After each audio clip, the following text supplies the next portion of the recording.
წლიანი პაუზის შემდეგ სამების ტაძრის საპატრიარქო გუნდის სოლო კონცერტმა გუშინ წარმატებით ჩაიარა და მსმენელის დიდი ოვაციებით დაიმსახურა. ორმოქმედებიან კონცერტზე 60 კაციანმა გუნდმა საეკლესიო საგალობლებთან ერთად საგუნდო მუსიკა და ხალხური სიმღერები შეასრულა. 16 წლიანი არსებობისა და შრომის შედეგი სამების ტაძრის საპატრიარქო გუნდის წევრებმა მსმენელს ჯანსუღ კახიძის სახელობის მუსიკალურ ცენტრში მოასმენეს. დანარჩენს უკვე ანია მარღანიამ უგეყობათ თავის სიუჟეტში.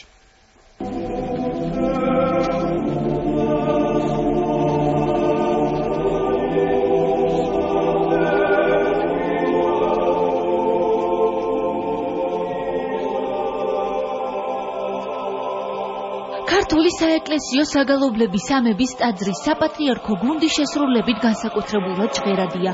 ალბათ სწორედ ამიტომ 13 წლიანი პაუზის შემდეგ გამართულ გუნდის სოლო კონცერტს მსმენელი დიდი ოვაციით შეხვდა.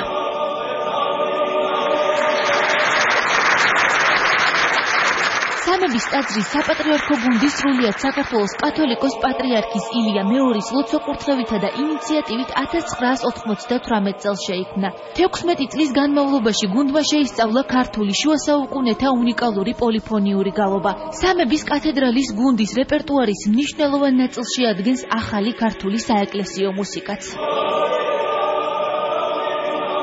ეს წარმოვადგინეთ ჩვენი ბოლო წლების შრომის ნაყოფი. ძალიან ძნელია, როცა ერთ კონცერტში მოდის პროფესიული მუსიკაც და მე ხალხური მუსიკაც და გალობაც. ეს თან საგუნდო მუსიკა ზოგადად ისეთია, რა ქვია, არ არის რაღაც გარეგნულ ეფექტზე, ამის გათვლილი ინტელექტუალურად მომზადებული მსმენელი ჭირდება და დღევანდელი მსმენელი ზუსტად ასეთი იყო და ჩვენ მადლობელი ვართ მათ.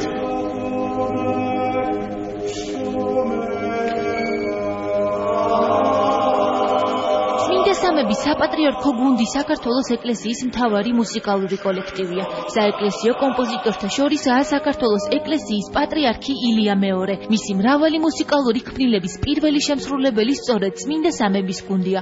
გუშინდელ კონცერტზე პატრიარქის კირიე ელეისონ გუნდმა საოპერო ვარსკვლავ თეონად ვალთან ერთად შეასრულა.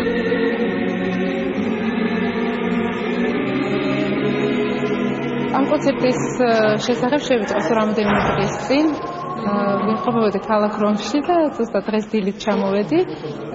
ჩვენი რეპეტიციაც ცოტა ხნის კონცერტამდე ცოტა ხნით ადრე შედგა და მე ვულოცავ დღევანდელ უდიდეს წარმატებას სიმონ ჯანგულაშვილს და მის არაჩვეულებრივ გუნდს.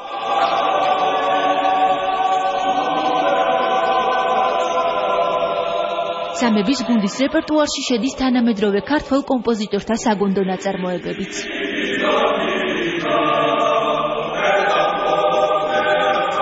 ინგლისის საგალობლებთან დაკავშირებით შედგა ჩვენი ურთიერთობა, შემდეგ უკვე დაიწერა მათთვის დავწერე საგუნდო ნაწარმოებები. უდიდესი შრომა აქვს, იმიტომ რომ სამი სხვადასხვა მიმართულებით არის ხალხური სიმღერა, ტრადიციული გალობა, რომელიც სამებაში ინტენსიურად ყოველწლიურ ლოცვაზე პატრიარქთან ერთად და თქვა სხვადასხვა დღესასწაულებზე და პლუს დამატებული პროფესიული მუსიკა.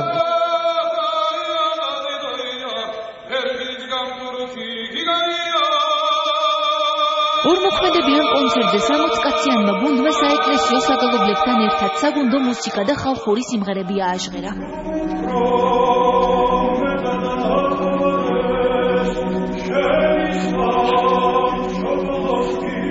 16 წლიანი შრომის შედეგი სამების ტაძრის საპატრიარქო გუნდის წევრებმა მსმენელს ჯანსუღ კახიძის სახელობის მუსიკალურ ცენტრში მოასმენინეს.